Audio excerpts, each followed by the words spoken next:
ನಮಸ್ಕಾರ.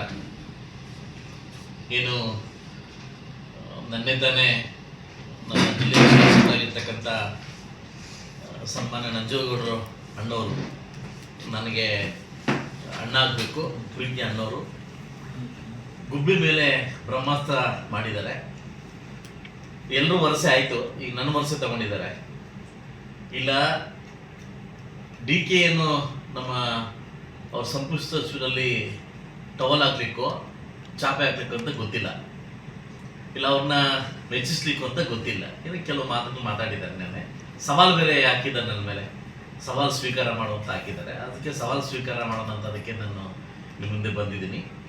ನಾನು ಒಂದು ಸ್ಪಷ್ಟೀಕರಣ ಕೊಡ್ತೀನಿ. ನಾನು ಕಳೆದ ಒಂದು ದಿಶಾ ಮೀಟಿಂಗಲ್ಲಿ ತಾವು ಮಾಧ್ಯಮದವ್ರ ಒಂದು ಮಾತು ಕೇಳ್ತೀನಿ, ಸರ್ಕಾರದ ನಿಲುವೇನು ಅಂತ ಕೇಳಿದಾಗ ನಾನು ಮಾತು ಹೇಳಿದೆ. ನಾನು ಏನಂತಂದರೆ, ನನಗೂ ಬಂದಿರತಕ್ಕಂಥ ಒಂದು ಡೆಲ್ಲಿ ಮಾಹಿತಿ ಪ್ರಕಾರವಾಗಿ 1 ವರ್ಷದಲ್ಲಿ ಸರ್ಕಾರ ಇದಾಗ್ತದೆ, ಸೊ ನಾವೆಲ್ಲ ರೆಡಿ ಆಗಬೇಕು ಅನ್ನೋದು ಒಂದು ಮಾತು ಹೇಳಿದೆ ನನಗೆ.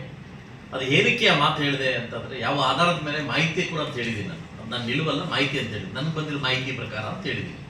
ಯಾಕಂದರೆ ಇದೇ 2018ರಲ್ಲಿ ಕುಮಾರಸ್ವಾಮಿ ಅನ್ನೋರಿಗೆ ಏನು ಸರ್ಕಾರ ಕೊಟ್ಟರು ಕಾಂಗ್ರೆಸ್ ಸರ್ಕಾರದವರು, 14 ತಿಂಗಳ ಸರ್ಕಾರ ಕಿತ್ತರು. ಆ ಒಂದು ಸನ್ನಿವೇಶನ ಇಟ್ಕೊಂಡು ಇವತ್ತು ಗುಮಾನೆ ಎದ್ದಿದೆ. ಇವತ್ತು ಮೋಸ್ಟ್ ಡಿ ಕೆಗೂ ಇದೇ ಸಂದರ್ಭ ಬರ್ಬೋದು ಅನ್ನೋ ಕಾರಣಕ್ಕೋಸ್ಕರವಾಗಿ ಇವತ್ತು ನಾನು ಆ ಸಂದರ್ಭಕ್ಕೆ ಆ ಮಾತು ಹೇಳಿದ್ದೆ. ಯಾಕಂದರೆ ನನಗೂ 2 ವರ್ಷ ಇದ್ದರೆ ಒಳ್ಳೇದು, ಯಾಕಂದರೆ ನಾನು ಕೂಡ ಹೊಸ ಶಾಸಕ. 2 ವರ್ಷ ಇದ್ದರೆ ಒಳ್ಳೆಯದು. ಆದರೆ ಒಂದು ಗುಮಾನಿ ಪ್ರಕಾರವಾಗಿ ಏನು ಕುಮಾರಸ್ವಾಮಿಗೆ ಹೇಗೆ ಸರ್ಕಾರ ಕಿತ್ತರೋ ಅದೇ ರೀತಿ ಕೂಡ ಡಿ ಕೆಗೆ ಕಾಟ ಕೊಟ್ಟು ಕೀಳ್ತಾರೆ ಅನ್ನೋದು ಒಂದು ಮಾಹಿತಿ ಪ್ರಕಾರವಾಗಿ ಆ ಮಾತನ್ನು ಹೇಳಿದೆ. ಪ್ರಜಾಪ್ರಭುತ್ವದಲ್ಲಿ ಕೂಡ ನಾನು ಕೂಡ ಶಾಸಕನಾಗಿ ವಿರೋಧ ಪಕ್ಷದಲ್ಲಿದ್ದೀನಿ. 7 ಹಂತ ಹಕ್ಕು ಪ್ರಶ್ನೆ ಮಾಡ್ತಕ್ಕಂಥದ್ದು ಡಾಕ್ಟರ್ ಅಂಬೇಡ್ಕರ್ ನಮ್ಗೆ ಕೊಟ್ಟಿದ್ದಾರೆ, ಅದನ್ನು ನಾನು ಮಾತಾಡಿದ್ದೀನಿ. ಆದರೆ ನನ್ನ ಹಿರಿಯ ಶಾಸಕರಾಗಿರ್ತಕ್ಕಂಥ ನಂಜೇಗೌಡರು ಅದ್ರ ಬಗ್ಗೆ ಒಂದು ಸವಾಲನ್ನು ಸ್ವೀಕಾರ ಮಾಡಿದ್ದಾರೆ. ಏನಂತಂದರೆ, ಒಂದು ಪರ್ಸನಲ್ ಚರ್ಚೆ ಕೂಡ ಮಾಡಿದ್ದಾರೆ.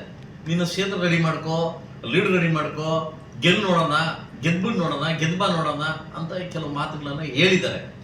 ಬಹುಶಃ ನಾನು ಅವ್ರಿಗೊಂದು ಮಾತಾಡೋಕ್ಕೆ ಇಷ್ಟ ಬೀಳ್ತೀನಿ. ಇವತ್ತು ಪ್ರಜಾಪ್ರಭುತ್ವದಲ್ಲಿ ಬಾಬಾ ಅಂಬೇಡ್ಕರ್ ಕೊಟ್ಟಿರ್ತಕ್ಕಂಥ ಸಂವಿಧಾನದಲ್ಲಿ ಕೂಡ ನಾನು ಶಾಸಕನಾಗಿದ್ದೀನಿ, ಅದು ಕೂಡ ಮೀಸಲಾತಿ ಶಾಸಕನಾಗಿದ್ದೀನಿ.